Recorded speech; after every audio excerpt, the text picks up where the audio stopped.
Conflit de défense Philippines-Chine, que s'est-il dit? Gilberto Teodoro Jr. conteste les affirmations des responsables chinois sur la mer des Philippines-Occidentales.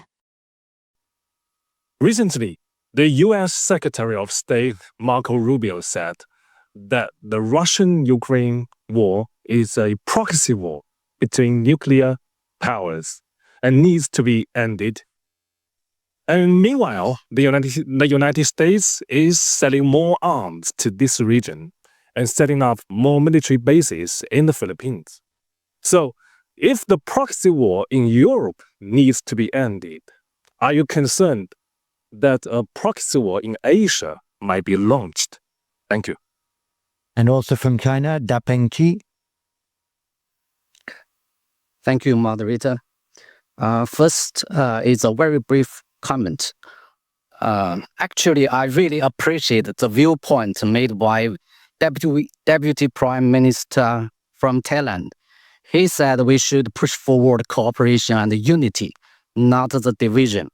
So it is inappropriate for the minister from Lithuania to attach a label on China, and it's clear a rhetoric for division here in Asia.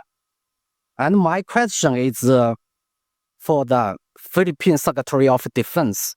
As we know, both Vietnam and Malaysia have differences with China in South China Sea. Yet, both countries have effectively managed these differences with China. So my question is, why can't the Philippines do the same? And yesterday, Malaysian Prime Minister Anwar mentioned he advised your president to engage dialogue and communication with China. So will the Philippines follow his advice and change its current approach to the South China Sea issue? Or does the Philippines intend to act as a proxy for external powers, continue to serve as a shadow in the shadow play, as described by Singapore former Defense Minister An Yong-hun at this year's Munich Security Conference? Thank you. And from Let me address the questions by group. First, on ASEAN 2026, I'm not at liberty, unfortunately, to disclose the theme of ASEAN 2026. That will be the province of our Secretary of Foreign Affairs and the President of the Philippines. But it will follow, definitely, with logic, Malaysia's theme of inclusivity. I believe ASEAN members take special pains to have a follow-on for sustainability and continuity of themes set by leaderships of the current country's hosts for the following hosts. The other question would be the ASEAN solution to the South China Sea. I think I won't go that far. But what I can say is that ASEAN should not allow other parties to define what ASEAN centrality means, and not to use ASEAN's perceived action or inaction as a wedge to drive divisions amongst us. And we also had a consensus that we are evolving common positions. And the mere fact that we have members in ASEAN with overlapping claims, but we deal with each other in a cooperative and peaceful manner shows one thing. Because of our behavior, we trust each other, not to take unfair advantage of the situation. And this is the spirit that must continue in ASEAN. Next would be if the Squad is open to admitting more members. I believe that as the Squad matures and gains momentum because of the synergy and the purpose against shared threats, threat and threat actor,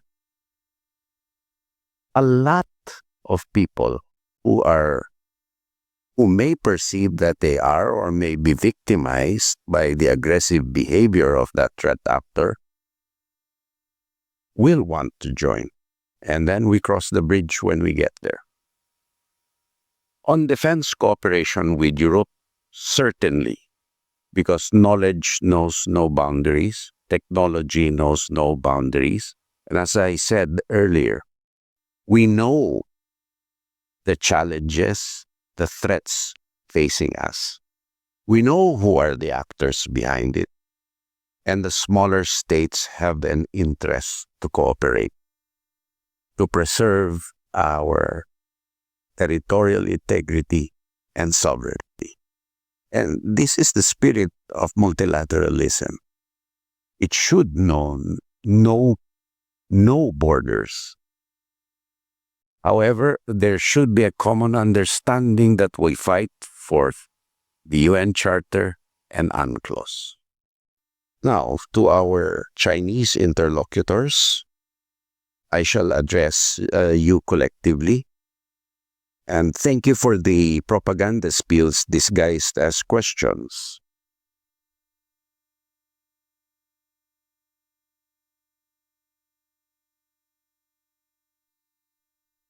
First, the comparison between the Philippines, Malaysia, and Vietnam. Let us not forget that while we are members of ASEAN, we are sovereign countries, each with its own territorial integrity and sovereignty.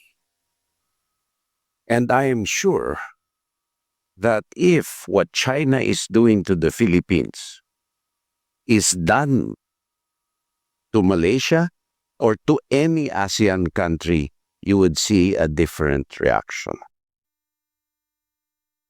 And certainly as an ASEAN brother, the Philippines will stand up with that ASEAN brother in time of need,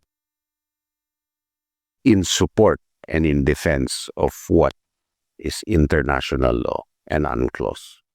As members of UNCLOS, we are all committed to support it.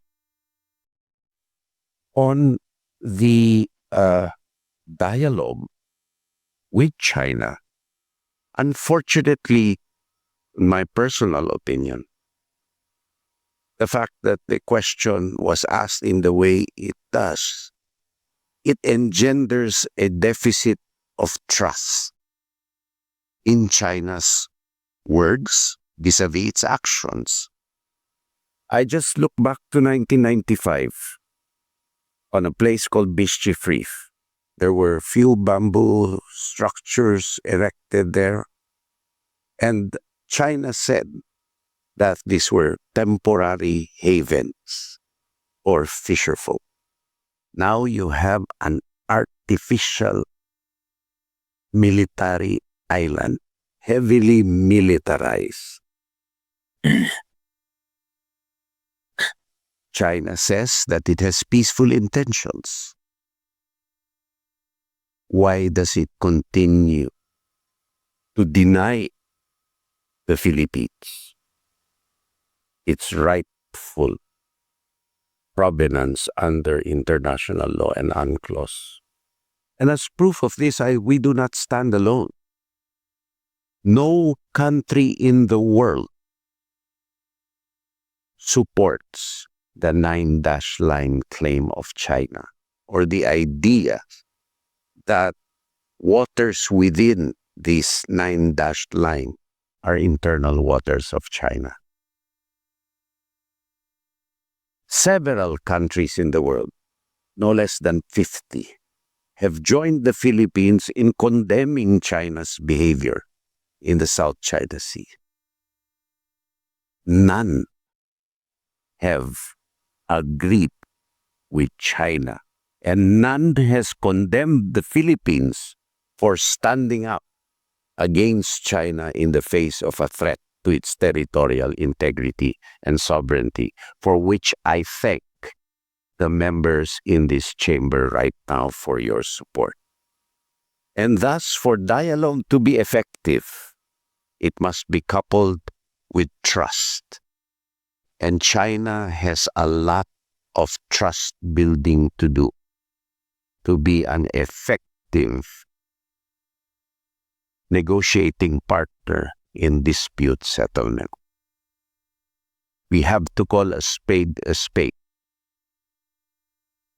And that's what we see, and that is the biggest stumbling block to dispute resolution or dialogue with China.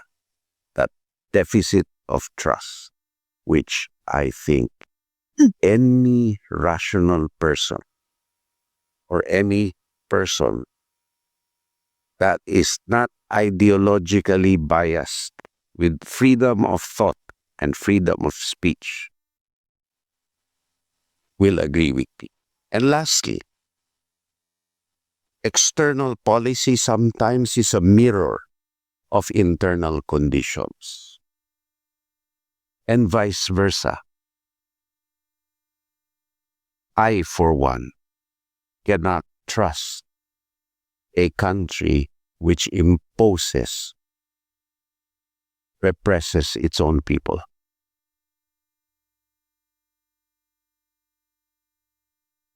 I hope I have answered the propaganda to the satisfaction of everyone in this room.